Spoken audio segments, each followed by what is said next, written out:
এবারের গল্প সাতচুন্নির ছাগল চুরি। শালাই ব্যথা পেয়েছে এই মহিলা, এখন আর আমাদের পেছনে যেতে পারবে না। এ, ও আর আমাদেরকে ঠ্যাং ভাঙবে, আমরাই ওর কোমর ভেঙে দিয়েছি। আমার সাক্ষীতে তো শব্দ কিসের? ছাগল দুটো এসেছে নাকি আরো বেশি? আজ সবগুলোর খবর আছে। একটা তো ছাগল দুটো আমার অবস্থা খারাপ করে দিয়ে গেছে, অন্যদিকে মহিলা বড় এক লাঠি নিয়ে এসেছে আমাকে মারতে। ভাঙা কোমর আর হাত নিয়ে উড়েও কোথাও যেতে পারছি না।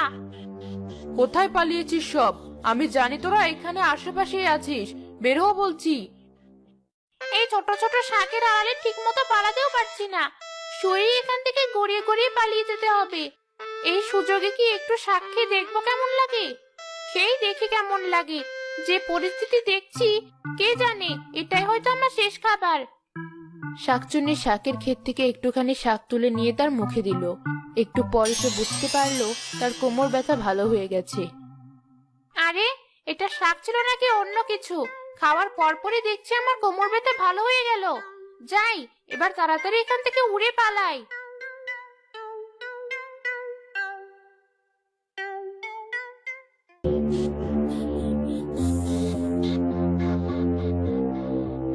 আজ একটুর জন্য আমার হাত থেকে বেঁচে গেল ছাগলগুলো। আগে চিৎকার চেঁচামেচি করা ঠিক হয়নি আমার। আরেকদিন আসিস, দেখে নেব। আজের যাত্রায় বেঁচে গেলাম। ওই যে বদ ছাগল দুটো আমার অবস্থা খারাপ করে এখন এখানে এসে আরাম করে ঘাস খাচ্ছে, এমন ভাব যেন কিছুই করেনি। তোদের দুটোকে আমি দেখে নিব, একটু অপেক্ষা কর। এই তোরা চল সবাই, বেলা পেরিয়ে গেল।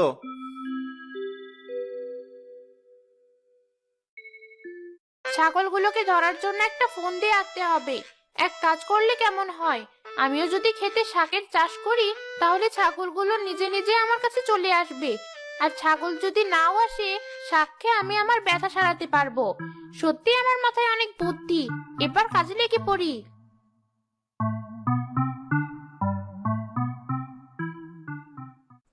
শাক নেবেন? শাক, ক্ষেতের তাজা তাজা শাক।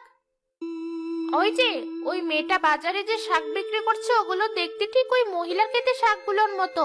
যাই, ওই মেয়েটার কাছ থেকে শাকগুলো কিনি, এরপর শাকগুলো আমার খেতে লাগাবো।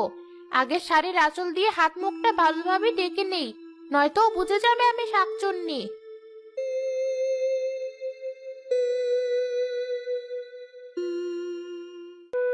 শাক লাগবে আপনার? একদম তাজা তাজা শাক আছে আমার কাছে। এই শাকের গাছগুলো বড় হওয়ার পর ভালো ভালো শাক ধরবে তো? না তো। ও, বুঝেছি, আপনি মনে হয় শাকের বীজ কিনতে এসেছেন। এই শাকের বীজ ওই দোকানে কিনতে পাওয়া যাবে। তোমাকে অনেক ধন্যবাদ। জি, আপনার শাক লাগলে আবার আমার কাছে আসবেন। আচ্ছা, বীজগুলো কিনে আনি তাহলে।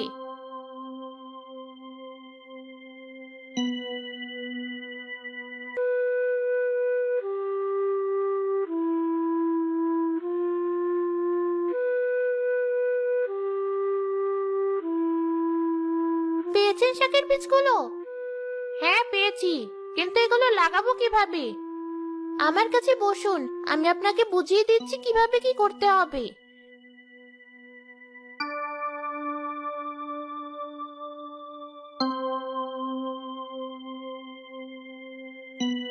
সব বুঝে গেছি ঠিকঠাক মতো।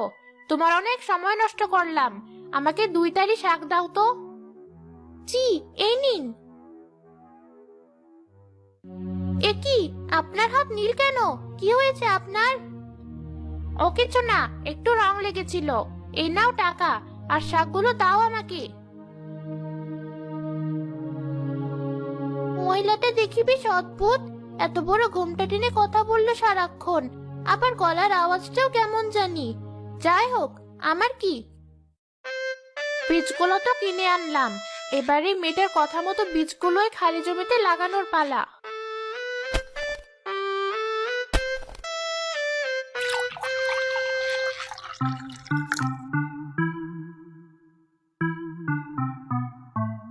আর কয়দিন পর আমার শাক ক্ষেতের শাকগুলো বড় হয়ে যাবে, তখন ছাগলগুলো আমার ক্ষেতে শাক খেতে আসবে, আর আমি ছাগলগুলোকে খাবো। কি মজা! কতদিন হয়ে গেল শাক খাই না, আবার শাক খেতে মন চাইছে।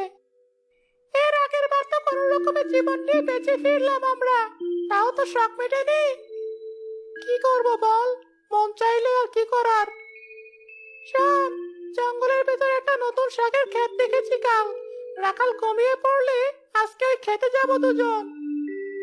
বলিস কি, এই ক্ষেত কি ওই জল্লাদ মহিলার? আরে না, আশেপাশে ক্ষেতের কোনো মালিককে দেখিনি। আমরা সব শাক সাবার করে ফেললেও কেউ কিছু বলবে না। এ তো দেখছি সোনাই সোহাগা, আমার আর তর সইছে না ওই শাক খেতে যাওয়ার জন্য। যাবো যাবো, ব্যস্ত হোস না, একটু ধৈর্য ধর।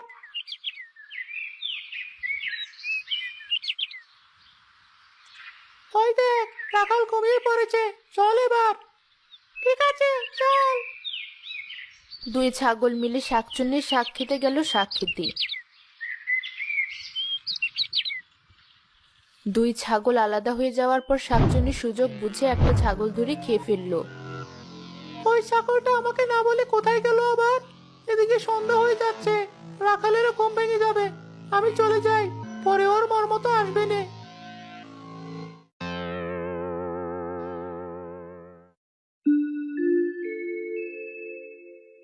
কিরে, তোর সঙ্গী কোথায়? তোর মুখে শাক লেগে আছে দেখছি। নিশ্চয়ই ওই মহিলার শাক খেতে গিয়েছিলি তোরা আবার। আর ওই মহিলা আমার ছাগলটাকেও আটকে রেখেছে। চল, এখনই যাবো ওই মহিলার কাছে। তোমার কোনো ছাগল আমার চোখে পড়েনি আজ। খামোখা মিথ্যা বলে সময় নষ্ট করো না আমার। মিথ্যা আমি না, আপনি বলছেন। আপনার শাকের টাকা আমি দিয়ে দেব, কিন্তু আমার ছাগলকে সুস্থ সমেত ফেরত দিতে হবে। আরে তোমার ছাগল আমার কাছে থাকলে তো ফেরত দেবো আমি। মা, জঙ্গলে একটা শাক ক্ষেতের কাছে দেখলাম রক্ত পড়ে আছে। আমার মনে হয় রাখালের ছাগলটাকে জঙ্গলের কোনো প্রাণী খেয়েছে। যে প্রাণী আমার ছাগলকে খাক না কেন, আমি ওকে ধরেই ছাড়বো। রাখাল একটা ফাঁদ পেতে তার অন্য ছাগলটাকেও শাক খেতে ছেড়ে দিল।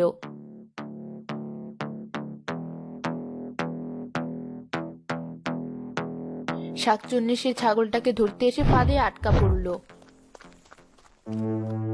এ কি হলো? আমাকে ছাড় বলছি। ছাগল ধরতে এসে আমি নিজেই আটকা পড়লাম কিভাবে?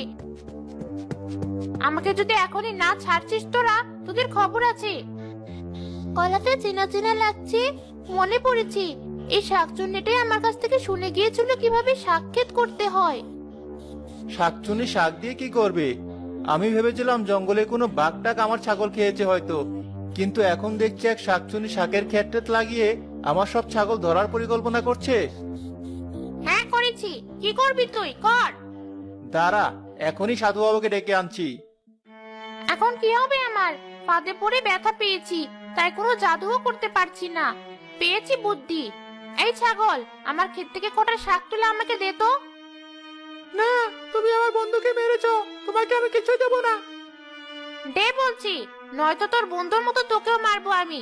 সাধু বাবা এসে ফাঁদ খোলার সাথে সাথে তোকে ধরবো আমি। আর এখন যদি আমাকে শাক দিস, তোকে কিছুই করবো না আমি, কথা দিলাম। সত্যি বলছো তো? হ্যাঁ সত্যি।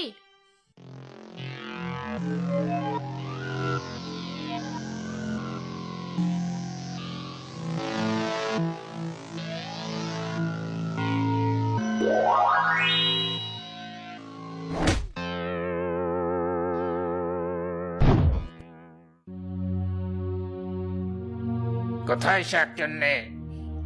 এখানেই তো ছিল, ফাঁদটা ভাঙা। তার মানে নিশ্চয় পালিয়েছে। ভাগ্যিস আমার এই ছাগলটাকেও ধরেনি। তোর গরু ছাগলের গলায় এই সুতোগুলো পরিয়ে দিস, তাহলে আর কোনো শাকচুন্নি ওদেরকে ধরতে পারবে না। আর এই শাক ক্ষেতটা নষ্ট করে দে, যাতে ও আর অন্য কোনো গরু ছাগল না ধরতে পারে। সাধু বাবার কথা মতো রাখাল শাক ক্ষেতটা নষ্ট করে দিল। শাকচুন্নির এত পরিশ্রমের শাক ক্ষেত এভাবে নষ্ট করায় সে কষ্ট পেয়ে সেখান থেকে চলে গেল।